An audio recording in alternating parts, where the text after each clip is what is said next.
اصطفى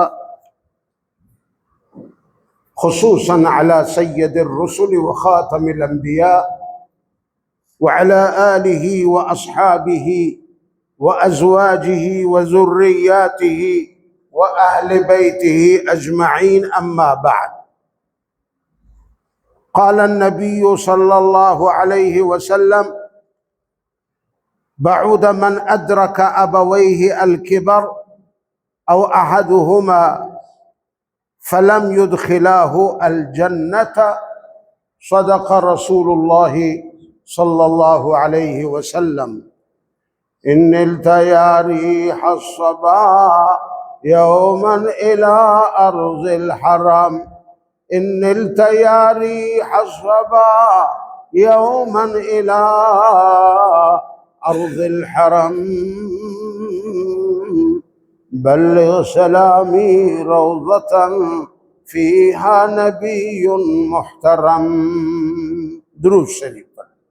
اللهم صل على سيدنا ومولانا محمد وعلى آله وصحبه وبارک وسلم. گزشتہ درس آپ کو یاد ہوگا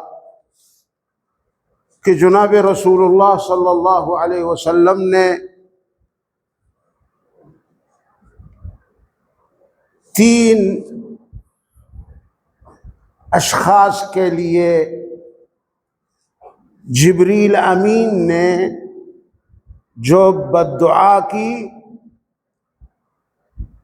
میرے آقا نے اس پر آمین کہہ دیا۔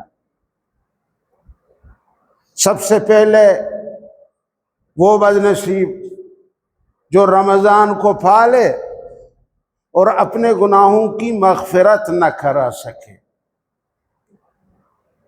رمضان آیا اور چلا گیا، وہ وہیں کے وہیں کالے کلوٹی، گنہگار، بدکار، سیاہکار، مجرم، انہی انبار جرموں کے ساتھ رہ گیا اور رمضان چلا گیا۔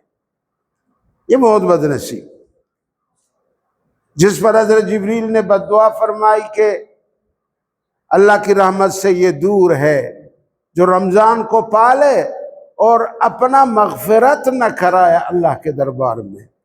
میرے آقا نے آمین کا مہر اس دعا پر لگایا، آمین۔ دوسرا بدنصیب وہ تھا کہ جس کے سامنے محسن عالم انسانیت، محسن امت، شفیع الرحمت محمد صلی اللہ علیہ وسلم کا ذکر مبارک، ہم نے محمد کا نام لیا لیکن تم سب کے اونٹوں کو میں نے دیکھا وہ بند ہیں۔ معلوم ہوتا ہے کہ درس کا کوئی اثر نہیں ہے۔ جی ہاں، طلبہ ہوشیار کو جانے جاتے ہیں۔ حضرت محمد مصطفیٰ، ہاں یہ میرے کہنے کے بغیر آواز اونچی ہونی چاہیے۔ چلو کم سے کم کچھ اونٹیں تو ہلیں نا۔ تو فرمایا وہ بدنصیب ترین شخص جس کے سامنے حضرت محمد مصطفیٰ، سب مل کے بولو صلی اللہ علیہ وسلم کا نام نامی، اسم گرامی شریف لیا جائے اور وہ آپ صلی اللہ علیہ وسلم پر درود نہ پڑے، وہ بھی اللہ کی رحمتوں سے دور۔ بعود من ذکرت عنده فلم يصلی علیہ۔ جبریل نے یہ بددعا دی، میرے آقا صلی اللہ علیہ وسلم نے اس پر آمین۔ اب تیسرا، ان دونوں کے بارے میں تفصیل سے میں نے بحث کیا۔ اب تیسرا جو رہ گیا تھا کہ بعود من ادرک، اللہ کی رحمتوں سے دوری ہے اس بدنصیب بیٹے کے لیے، اولاد کے لیے، جو اپنے بوڑھے ماں باپ میں دونوں کو پائے یا ان میں سے کسی ایک کو پائے، اور وہ بیٹا اتنا یعنی بے پرواہ ہو، اتنا وہ بدنصیب ہو کہ وہ ان دونوں کی خدمت کر کے یا ان میں سے کوئی ایک کی جو موجود ہے اس کی خدمت کر کے وہ جنت کا ٹکٹ حاصل نہ کرے، وہ اولاد بڑا بدنصیب ہے، بڑا بدنصیب ہے، بڑا بدنصیب ہے۔ جبریل نے یہ بد دعا کی، بعدا، اللہ کی رحمتوں سے دوری اس بچے کے لیے، اس بیٹی کے لیے، اس اولاد کے لیے۔ حضرت جبریل نے بد دعا کی ایسے بیٹوں، بچوں، اولادوں کو، اور میرے آقا صلی اللہ علیہ وسلم نے مہر آمین لگا دیا کہ اللہ ایسے بیٹوں کو اپنے رحمت سے دور کرے۔ اندازہ کیجئے کہ کتنا خطرناک بد دعا ہے۔ اولادو، فرزندو، بیٹے اور بیٹیوں، کان کھول کے سن لو۔ ایک صحابی آیا، عرض کیا یا رسول اللہ، میرے ماں باپ کے بارے میں مجھ پر کیا حقوق ہیں؟ حدیث ہے۔ میرے آقا نے دو لفظوں میں جواب دیا، فرمایا تیرے ماں باپ یا تیرے لیے جنت ہے یا تیرے لیے جہنم ہے۔ یہ میرے آقا کا جواب ہے۔ فرمایا تیرے ماں باپ تیرے لیے اس وقت جنت ہیں جب تو ان کا خدمت کرے گا، ان کا عزت کرے گا، ان کے سامنے اونچے نہیں بولے گا، ان کو دھکا نہیں دے گا، ان کے سامنے غصہ نہیں کرے گا، ان سے یہ نہیں کہے گا ابا تو کون ہوتا ہے کہ یہ کام تو نے کیا ہے، اس قسم کی بے ادبیاں نہیں کرے گا۔ والدین کی خدمت کر کے، ان کی عزت و احترام کر کے، ان کے سامنے اپنے کندھوں کو جھکا کے، ان کے سر اور ہاتھ اور پیروں کو بوسہ دے کر کے جب تم نے والدین کو راضی کر دیا تو یہ والدین تیرے لیے بہشت کا دروازہ ہے۔ ہاں، اور اگر تو نے سینہ تان کے ان کے سامنے بولنا شروع کر دیا، کبھی کوئی گلاس سر پہ مار دیا، کبھی روٹی کو اٹھا کے ان کے منہ پہ مار دیا، کبھی غصہ کر کے آواز اونچا کر دیا، کبھی مجلس میں، بازار میں ان کو سر عام بے آبرو بے عزت کر دیا، اللہ اللہ اللہ، تو میرے آقا صلی اللہ علیہ وسلم نے فرمایا او بدنصیب بچہ، اگر تو نے اپنے ابا اماں کو ناراض کر دیا تو یہ ابا اماں دونوں تیرے جہنم کے دروازے ہیں۔ میرا آقا کا حدیث۔ ایک اور حدیث میں میرے آقا صلی اللہ علیہ وسلم نے فرمایا رضا الرب فی رضا الوالد وسخط الرب فی سخط الوالد۔ اللہ کی رضا چاہتے ہو تو والدین کی رضا حاصل کر لو، والدین کی رضا رب العالمین کی رضا مندی ہے۔ اور اگر اللہ کی غضب و ناراضگی چاہتے ہو تو والدین کو ناراض کرو گے، رب ناراض ہوگا، جب رب ناراض ہوگا تو جگہ جہنم میں۔ یہ سب حدیث۔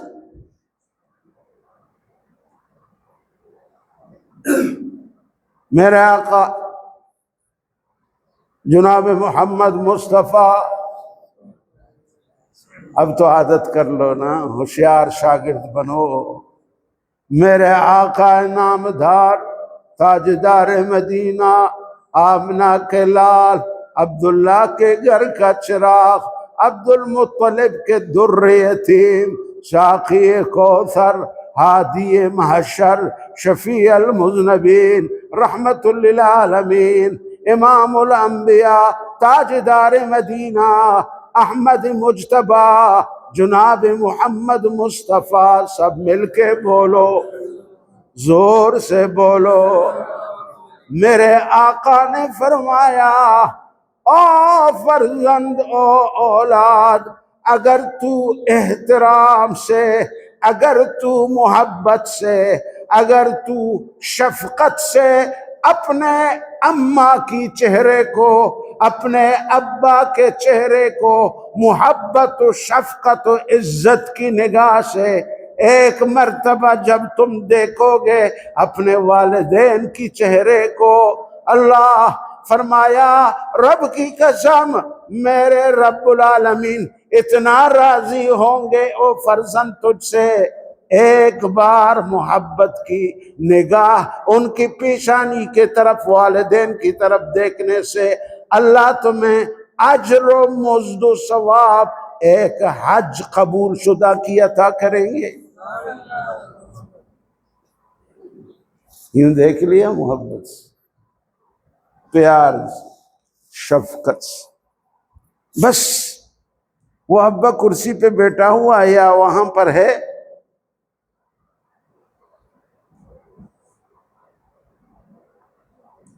ایسے بھی ہم نے بیٹھے دیکھے، وہ کہا کرتے تھے کہ ہمیں جرأت نہیں ہوتا ہم ابا کو یوں آنکھ ملا کے دیکھ لیں، لیکن جب وہ سوئے ہوئے ہوتا ہے تو ہم کنارے میں کھڑے ہو کے نبی کی اس حدیث پر عمل کرتے ہیں، وہ سویا ہوا ہے، ہم کھڑے ہو کے پیار سے، محبت سے، شفقت سے، عزت کی نگاہوں سے اس کی چہرے کو دیکھتے ہیں، جی برتا نہیں ہے، کیونکہ ہم نے سنا آقا نے فرمایا جو فرزند عزت و شفقت و محبت سے اپنے والدین کی چہرے کی طرف دیکھے گا، ہر بار دیکھنے سے ایک حج و عمرہ قبول شدہ کا ثواب ملے گا۔ کتنا عظیم دروازہ ہے ابا، کتنا عظیم دروازہ ہے یہ بوڑھی اماں جس نے اپنے بال تیرا خدمت کر کر کے سفید کر دیے، ابو نے اپنا بال تیری خدمت کر کر کے تجھے پالا، تجھے تربیت کی، ابھی تو جوان ہو گیا، ارے نمک حرام، نمک حرام بیٹے بیٹیوں، جب وہ بوڑھی بن گئے بیچارے والدین، ابھی تم ان کے سامنے غصہ سے بات کرتے ہو، امی پاگل ہو گئی ہے، ابا پاگل ہو گیا، امی تو کچھ جانتی بھی نہیں ہے، امی تو بات سنتی نہیں، ہر باتوں میں ان کو ڈانٹتے ہو، شرم نہیں آتی؟ کچھ تو شرم کرو، کچھ تو شرم کرو۔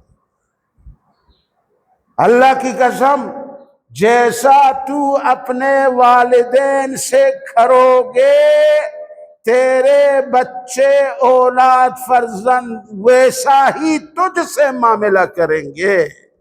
یہ قرض ہے، قرض، یہ قرض ہے آپ پر۔ اب آپ کی مرضی، تم اپنے لیے کون سا رویہ پسند کرتے ہو؟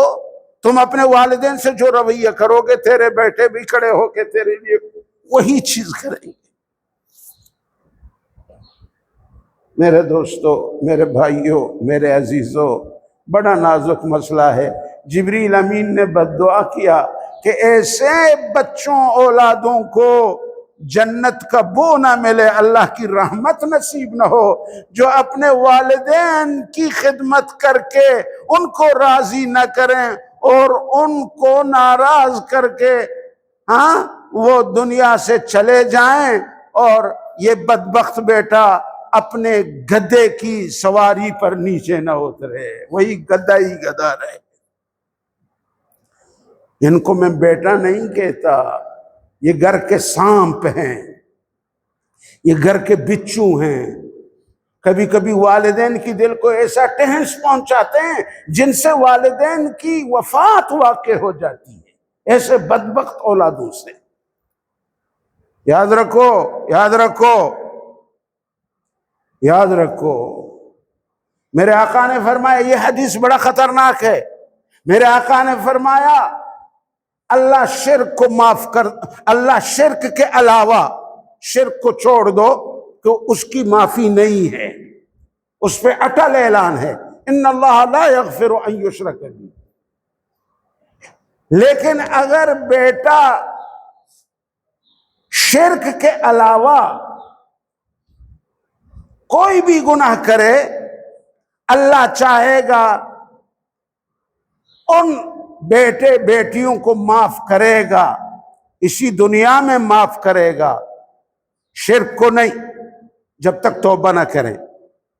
لیکن اگر ان بدنصیب بیٹے بیٹیوں نے اپنے والدین کو تکلیف پہنچائی، ان کو رنج پہنچایا، درد پہنچایا، رات دن اس بوڑھے والدین کی آنکھوں کے نیچے آنسو بہ رہا ہے، اس گھر میں، گھر کو انہوں نے والدین کے لیے ایک زندان جیل خانہ بنا دیا، گھر کو ان والدین کے لیے جنہوں نے اس گھر کو بنایا، جنہوں نے اس کو پالا پوسا، اب یہ کھڑے ہو کے والدین کے لیے اسی گھر کو وہ عقوبت خانہ بناتے ہیں۔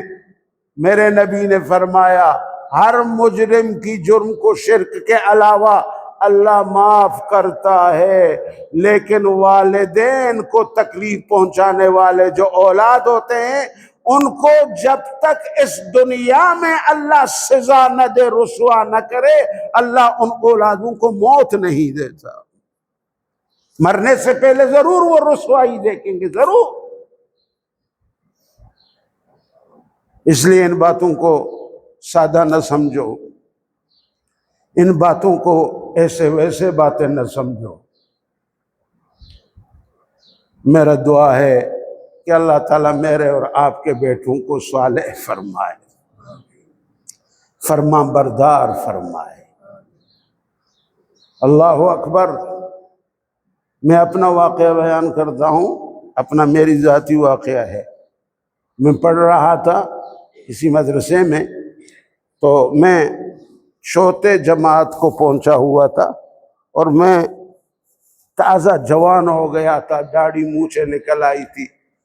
میرے والد صاحب جو ہے وہ مزدوری کر کے ہمیں پالتے تھے، وہ دبئی میں تھے، وہیں پر دبئی کا ٹاور مشہور ہے، اسی ٹاور کے چاروں طرف جو پھول وغیرہ ہوتے تھے، ان کی ذمہ داری میرے والد پر لگائی گئی تھی۔ وہ اس گرمی، دبئی کی اس گرمی، وہ ان کو پانی دیتے تھے، خدمت کرتے تھے۔ ایک دن میں نے ان کو خط لکھا، اب بیٹوں کا فکر دیکھو، والدین کا فکر دیکھو، کتنا والد سوچتا ہے۔ میں نے کہا ابا اب تو بالیں سفید ہو گئے ہیں اور اس گرمی کو تو برداشت نہیں کر سکتا، میں عربی بھی کچھ نہ کچھ جانتا ہوں، 4 جماعتیں میں نے عربی کی پڑھی ہیں، اب میں بھی جوان ہو گیا ہوں، مولوی ہونا کوئی فرض نہیں ہے، ہم نے اپنے اندازے میں پڑھ لیا ہے، اب آپ ہمیں اجازت دیجئے کہ ہم آئیں گے ادھر، آپ کے کام کو اپنے ذمہ لے لیں گے، اور آپ آئیں یہاں گھر میں آرام کریں۔ میں نے ایک خط لکھا، اس زمانے میں کوئی وہ نہیں تھا، ٹیلیفون ملفونیں نہیں تھی، 1 مہینے کے بعد آپ کے خط کا جواب آتا تھا دور ملک سے۔ دیکھو او بچوں، او فرزندو، حیا کرو۔ وہ مزدور باپ، وہ مزدور باپ، اس نے جب میرے خط پڑھا، خط کو پڑھنے کے بعد فوری اس کا جواب لکھا میرے لیے، یہ میں اپنی بات کر رہا ہوں۔ اچھا، خط کے مضمون یہی تھا کہ بیٹا سنو، تم ابھی جوان ہو گئے ہو، تجھے اپنے جوانی پر غرور آ گیا ہے نا، تم چاہتے ہو میری خدمت کرو، لیکن سنو، اگر جب تک تو نے علم مکمل نہیں کیا، قرآن حفظ وہ نہیں کیا، یعنی کتابیں عالم نہیں ہوئے، اس سے پہلے تم یہاں تو دبئی ہے، اگر لندن میں رہو یا جس ملک میں رہو، کروڑوں تمہیں کمائی مل جائے، یہ میرا خط ہے، اس کا جواب سنو، تیرے کمائی کا پیسہ میرے لیے حرام ہے، مجھے نہیں چاہیے سر۔ یہ بھی والد ہے نا۔